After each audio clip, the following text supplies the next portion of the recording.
When Justice Scalia passed away suddenly last February, I made a promise to the American people. If I were elected president, I would find the very best judge in the country for the Supreme Court. President Trump just moments ago in the East Room of the White House revealing Judge Neil Gorsuch is his pick for the Supreme Court. President Trump saying, "I am a man of my word," saying many voters told him this was their singular issue, the most important issue, the future direction of the Supreme Court. In the East Room tonight, President Trump. Thank you. Thank you very much. Enjoying the primetime spotlight as he announced his Supreme Court pick, Judge Neil Gorsuch. So was that a surprise? Was it? Judge Gorsuch has outstanding legal skills, a brilliant mind, tremendous discipline, and has earned bipartisan support. When he was nominated to the 10th Circuit Court of Appeals, he was confirmed by the Senate unanimously. Also, that's unanimous. Can you believe that nowadays with what's going on? Yeah. Judge Gorsuch stepping forward, speaking of the honor of the moment. Standing here in a house of history and acutely aware of my own imperfections, I pledge that if I am confirmed, I will do all my powers permit to be a faithful servant of the Constitution and laws of this great country.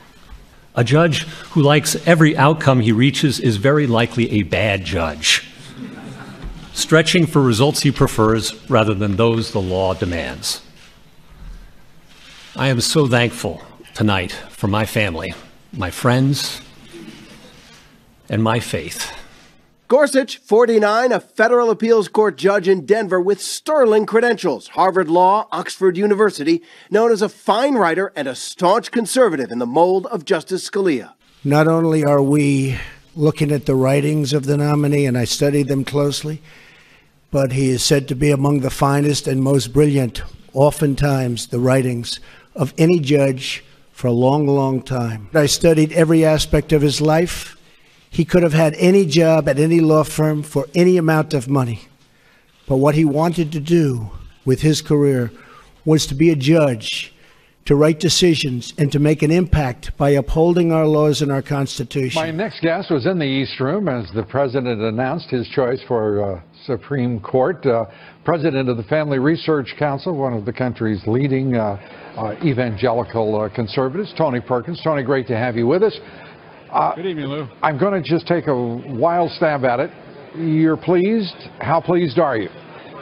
Look, I think this is I'm very pleased. I think the president has done exactly what he said he was going to do on the campaign trail. He was going to find a judge that believes that a judge's role is to interpret the law, not create the law. This was one of the top issues that evangelicals looked to when they voted for Donald Trump. This really became a policy election in which people looked at the policies. Top among those policies was how the president was going to pursue judicial nominees. He said he was going to pick pro-life judges that were strict constructionists, and that's what we appear to have in Judge Gorsuch. So I think evangelicals are going to be very pleased. Despite his strong background, the resistance is already mobilizing on Capitol Hill, and so is the resistance to the resistance. President Trump's first Supreme Court nominee, Neil Gorsuch, received strong conservative praise. President Trump promised the American people if he was elected, he would nominate a principled constitutionalist to replace Justice Scalia. And tonight, President Trump kept his word. Neil Gorsuch is one of the most qualified people to ever be picked to serve on the Supreme Court, and I dare any Democrat to make the argument he's not qualified. Democrats like Oregon Senator Ron Wyden quickly attacked, saying, quote, "No senator who believes that individual rights are reserved to the people and not the government can support this nomination." While Senate Democratic leader Chuck Schumer said, quote, "The burden is on Judge Neil Gorsuch to prove himself to be within the legal mainstream."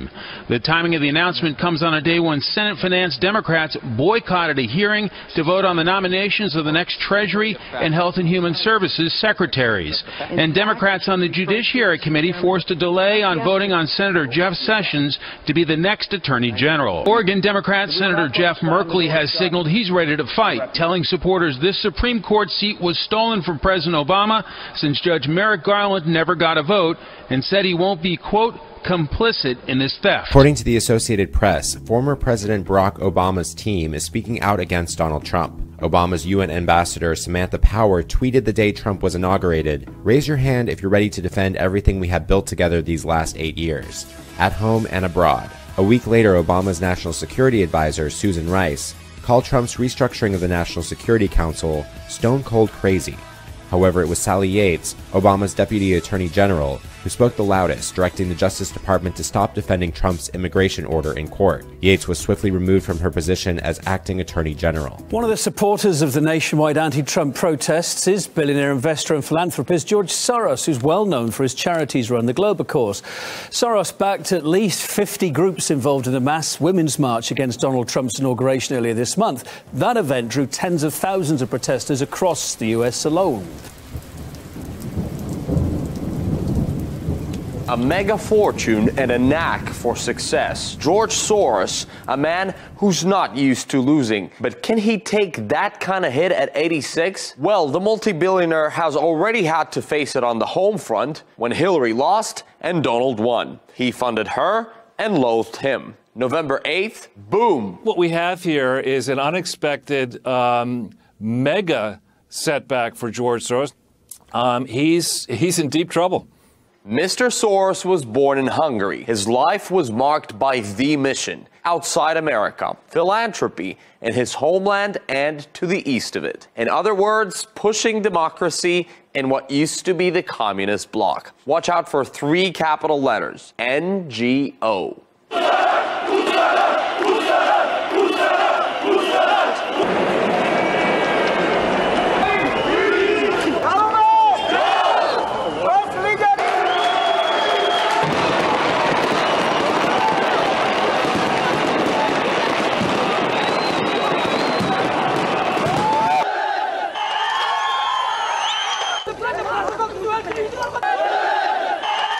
Well, it looks like Trump's win emboldened Europeans here and there to de-Soros themselves. In Hungary, the vice president of the ruling party is already promising to use all the tools at his disposal to sweep out NGOs funded by the globalist billionaire. This is a Soros-backed newspaper in Poland. The government's refusing to talk to its reporters or advertise in it.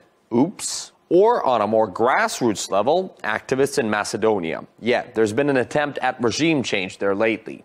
Activists in Macedonia have launched Stop Operation Soros, SOS. Soros has been active in Macedonia for about 20-25 years. In the last 2 years, we've seen an escalation of their activities, which has forced us to take a louder, stronger action because it's openly political and it's destabilizing the country.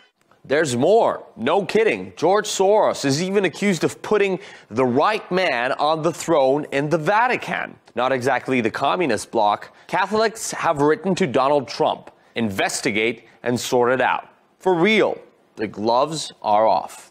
President Donald Trump sat down with heads of major pharmaceutical companies Tuesday, and he brought his campaign talking points with him. We have to get lower prices. We have to get even better innovation. And I want you to move your companies back to the United States. Trump has latched on to the bipartisan push against high drug prices, promising to improve price negotiation and competition in the drug industry. Very much, everybody, for being here. We appreciate it. There seems to be quite a bit of interest from the press, but there always is. And I think you know most of my team. And you folks have done a terrific job over the years, but we have to get prices down for a lot of reasons. We have no choice. For Medicare, for Medicaid, we have to get the prices way down, so that's what we're going to be talking about. We're also going to be streamlining the process so that, from your standpoint, when you have a drug, you can actually get it approved if it works instead of waiting for many, many years. The UN Security Council is convening for an urgent session today as the Israeli government is voicing alarm over Iran's brazen test firing of a ballistic missile on January 29th. Israeli Prime Minister Benjamin Netanyahu is extremely concerned over Tehran's show of force and has announced his hope that this flagrant breach of Security Council Resolution 2231 will push U.S. President Donald Trump into renewing sanctions against the Islamic Republic. That resolution was put in place as part of the 2015 nuclear deal, calling on Iran to end all activity related to ballistic missiles designed to be capable of delivering nuclear weapons. Today's emergency consultations in the UN were requested by the United States after Israel's UN ambassador called for immediate action in response to the Iranian aggression he says endanger not only Israel but the entire Middle East. Prime Minister Netanyahu is set to meet with President Trump on February 15th in Washington, D.C. The announcement comes yesterday from the White House. In receiving the news, Netanyahu released a statement in which he showed his appreciation for the kind invitation and warm words about Israel. Netanyahu continued by saying that, quote, "I look forward to discussing with him the areas of cooperation between us that are so vital to the security and well-being of our two countries," end quote. White House Press Secretary Sean Spicer, when announcing the meeting, echoed such sentiments, saying, quote, "Our relationship with the only democracy in the Middle East is crucial to the security of both our nations, and the President looks forward to discussing continuous strategic, technological, military, and intelligence cooperation with the Prime Minister." I think President Trump has a very high regard for Israel. I think he sees Israel as a critical part of his effort to defeat radical Islamic terrorism. I think he sees Israel as a resource, not just an ally, but a resource. And I know he's surrounded by a group of advisors who have similar views. So I think we can make the friendship even stronger than it was. Chief among the expected topics of discussion will of course be the JCPOA P5+1 Iranian nuclear agreement that both President Trump and Prime Minister Netanyahu have called disastrous. The peace process with the Palestinians, as well as the potential for moving the United States Embassy in Tel Aviv to Jerusalem, are also supposedly on the list. Thousands of rockets are expected to hit Israel during the next war, according to the IDF Homefront Command. A senior army officer said recently that the ability of Hezbollah to develop and acquire rockets and highly accurate missiles is the most significant threat, with at least 120,000 rockets aimed at Israel. While most have a range of just 45 kilometers, many of them are able to strike anywhere in the Jewish state. Hezbollah is believed to have 10 times as many rockets as it had before the Second Lebanon War in 2006. In that war, there were approximately 200 rockets fired at Israel in one day. The IDF has said that if war breaks out now, it expects to be bombarded with over 1,000 rockets in the course of a single day. 3 Italians have been arrested on suspicion of running an arms trafficking ring. The trio are accused of smuggling military helicopters and surface-to-air missiles to Libya and Iran between 2011 and 2015 in violation of international embargoes. Police said the equipment was manufactured in the ex-Soviet bloc and shipped through third countries, including Ukraine and Tunisia. Ukrainian government forces and pro-Russian militias have clashed for a third straight day in the eastern parts of the country. Fighting between the Ukrainian government and Russian-backed rebels is picking back up. Ukrainian President Petro Poroshenko had to cut short a meeting with German Chancellor Angela Merkel after heavy artillery shells fell on one of the contested cities in Ukraine's industrialized eastern area. Both sides have traded blame for the increased fighting, which has left 17,000 civilians without heat, water, or electricity. Close to 10,000 people have died since the conflict began in April 2014. The German army says it is sending about 200 vehicles, including 30 tanks, to Lithuania by train, along with 450 troops. NATO says the move is to send a signal to Russia and to reassure its Eastern European partners following Russia's annexation of Crimea in 2014. Moscow views this step as a threat to its national security and an act of aggression. This comes as more fighting broke out in eastern Ukraine in recent days. The Kremlin on Tuesday accused Ukraine of launching an attack on pro-Russian rebels. Moscow says it is concerned by the incident, which it said undermined efforts to implement the Minsk peace accords.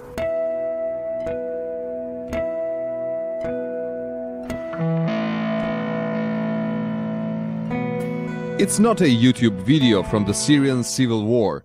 This is Poland, and these are America's heaviest land warriors. The Abrams battle tanks are firing live ammunition in joint exercises at the Karliki range close to Zhagain.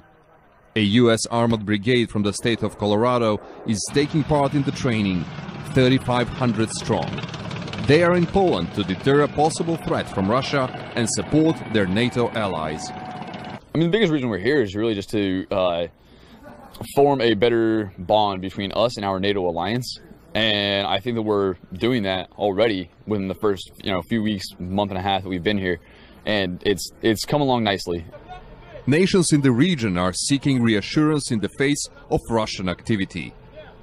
We're aware of what other countries have, but we haven't really focused on any one nation as a threat. So it's good to have awareness of what other people have. And it is about being combat ready. That's what these soldiers are polishing here together with their Polish counterparts. Ironically, some 30 years ago, Polish tanks were training together with Soviet tanks to repel possible attack from the US and the West.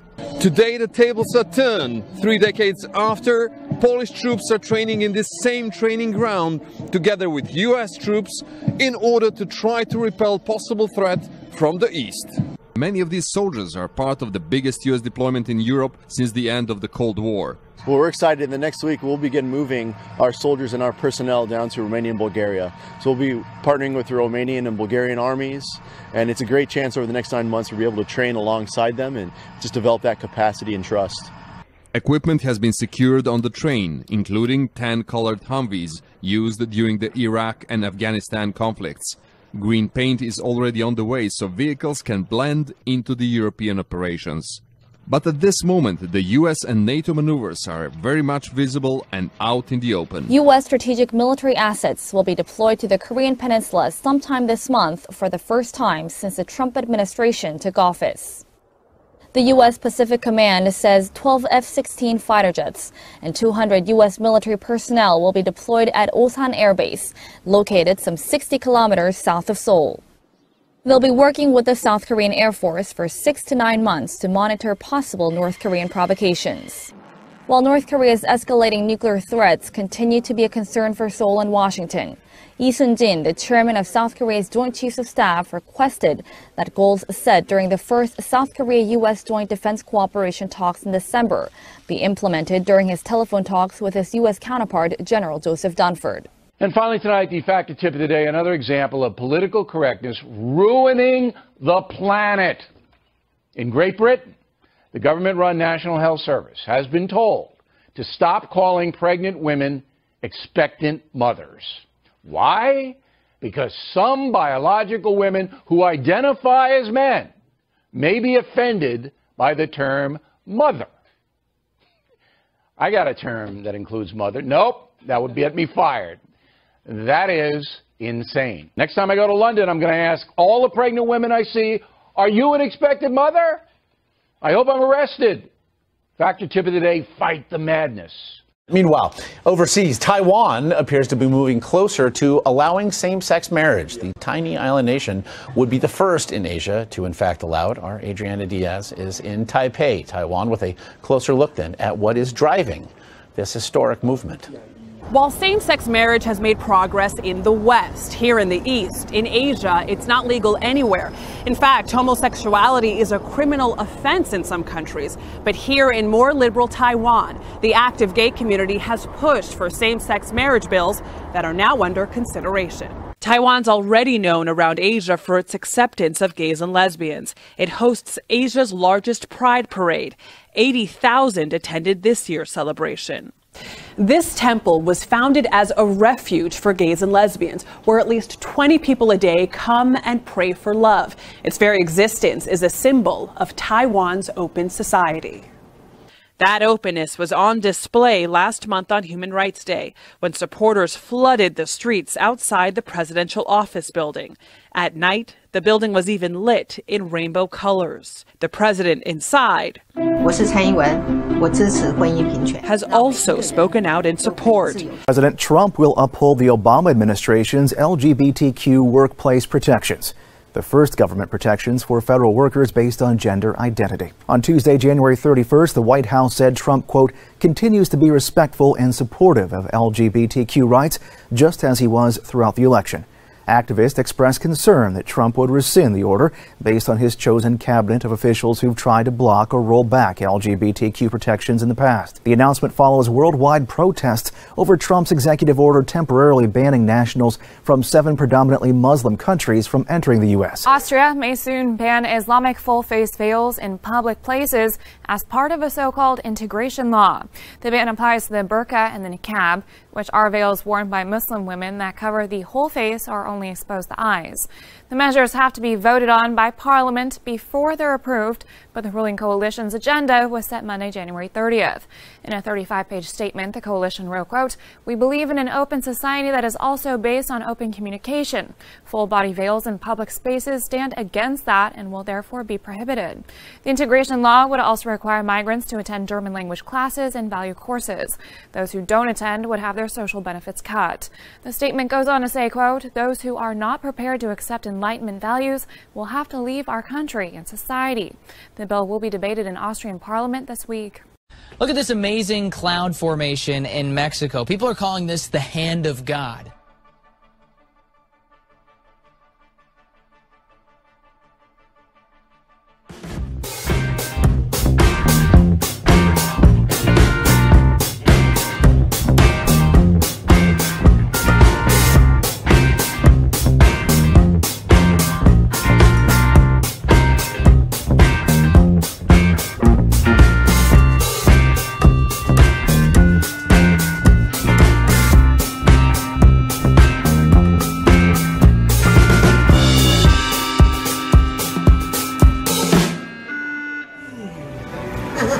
This man's face lit up brighter than the color of his brand new jacket at the kindness of 3 teenagers. Once we gave him that jacket, man, it was an awesome experience. What really got me kind of emotional was whenever he said, I never had a Christmas this year. I didn't get Christmas presents. And I said, just think about this as a late Christmas. 19-year-old Brian Cook was with his 2 friends at a Texas Chick-fil-A when they say they saw a homeless man sitting at a table, counting his change, struggling to find enough for a meal. So they bought him a gift card to Chick-fil-A. Then they went next door to Dick's Sporting Goods and bought him clothes. The store even chipped in $20. I hope this fits you. Does this fit you? Then they surprised him with the jacket and recorded his reaction. It wasn't to basically boast or gain recognition for something that we did, but it was more to inspire others to do the same thing that we did, to lead by example. You want to try this on? Ryan believes it may have been the worn Bible on his table that resonated with them. Or maybe it was just their generous hearts.